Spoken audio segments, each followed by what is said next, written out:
எலி திரைப்படத்தில் வங்கிக்கு கொள்ளையடிக்க தன் சகாக்களோடு செல்லும் நடிகர் வடிவேலு தப்பும் தவறுமாக விண்ணப்பம் எழுதி கொடுத்திருப்பதாக கூறி வங்கி மேனேஜர் அவரை சரியாக எழுதி கொண்டு வரும்படி திருப்பி அனுப்புவார்.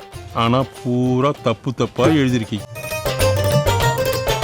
அதனையொட்டிய ஒரு நிஜ சம்பவம் தூத்துக்குடி மாவட்டம் ஸ்ரீவைகுண்டத்தில் அரங்கேறி உள்ளது.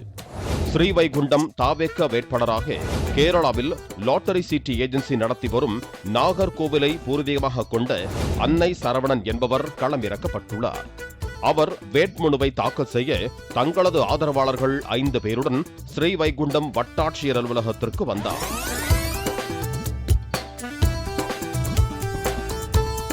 அலுவலகத்திற்குள் உள்ளே நுழைந்தது முதலே போலீசாரை கண்டதும் சற்று பதற்றத்துடன் காணப்பட்டார் வேட்பாளர் சரவணன்.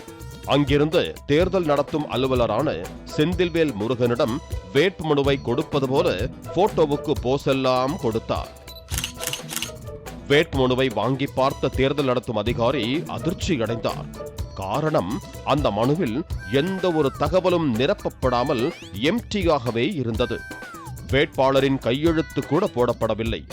உடனடியாக அந்த மனுவை அப்படியே சரவணனிடம் திருப்பி கொடுத்து முழுமையாக நிரப்பிக் கொண்டு வருமாறு தெரிவித்தார்.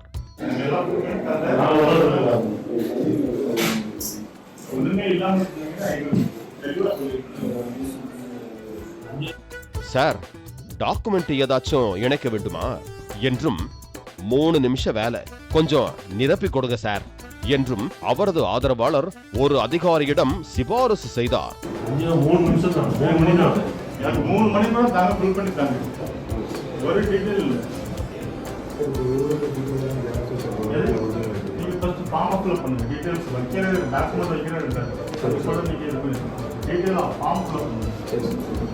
அதற்கு மாலை 3 மணி வரைக்கும் இங்கதான் இருப்பேன், போய் ஒழுங்கா நிரப்பி கொண்டு வாருங்கள் என்று அவர்களை வீட்டுக்கு திருப்பி அனுப்பினார் அந்த அதிகாரி. சாருக்கு ரூல்ஸ் அண்ட் ரெகுலேஷன் தெரியல, அவர் கூட்டு போய் புரிய வைங்கப்பா. வாங்கனே போலாம்.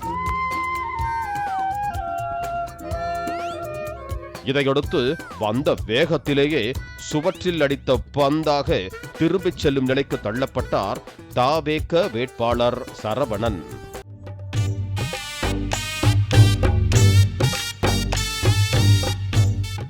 பாலிமர் செய்திகளுக்காக ஸ்ரீவைகுண்டம் செய்தியாளர் முத்துவேல்.